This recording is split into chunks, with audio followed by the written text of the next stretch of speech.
और कर दिया सारे 100 से बाहर मारे, कत्ल कर दिया।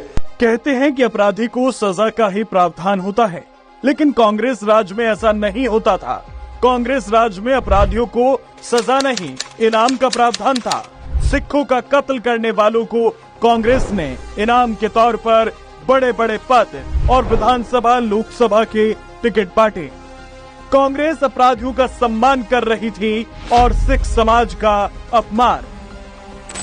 कहा जाता है कि सिखों का नरसंहार कराने में सज्जन कुमार और जगदीश टाइटलर समेत कई कांग्रेस नेता मुख्य भूमिका निभा रहे थे।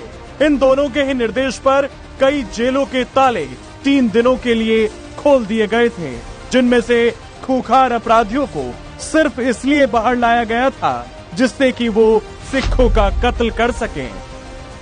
31 अक्टूबर की रात से लेकर 1 नवंबर की सुबह तक कांग्रेस नेताओं ने पैसे और हथियार बांटने का काम किया।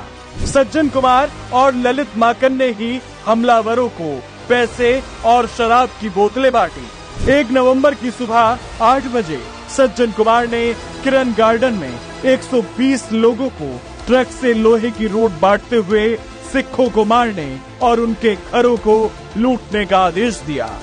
और इस तरह के आदेश सिर्फ दिल्ली ही नहीं बल्कि देश के दूसरे हिस्सों में भी दिए जा रहे थे। 1 नवंबर की सुबह 7 बजे यूपी के कानपुर में भीड़ ने सिखों की दुकानों में तोड़फोड़ की और सिखों के घरों को लूटा। सामूहिक बलात्कार हुए, हत्याएं हुई जो 4 नवंबर तक जारी रही।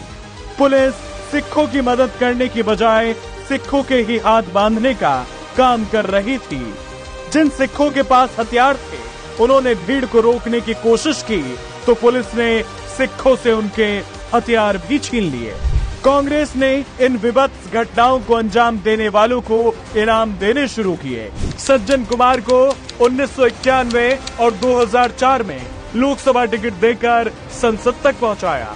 2004 में जगदीश टाइटलर को मनमोहन सरकार में मंत्री बनाया गया।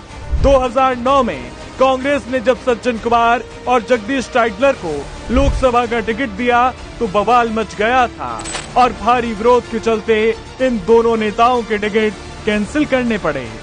जगदीश टाइटलर तो एक वीडियो में खुद यह स्वीकार करते हुए दिख रहा है कि उसने 100 से ज्यादा सिखों का कत्ल किया। और कर दिया सारे 100 से बाहर मारे, कत्ल कर दिया। वहीं कमलनाथ को दिल्ली में सिखों के एक गुरुद्वारे पर हमला करने के लिए 4000 लोगों की भीड़ का नेतृत्व करते देखा गया था।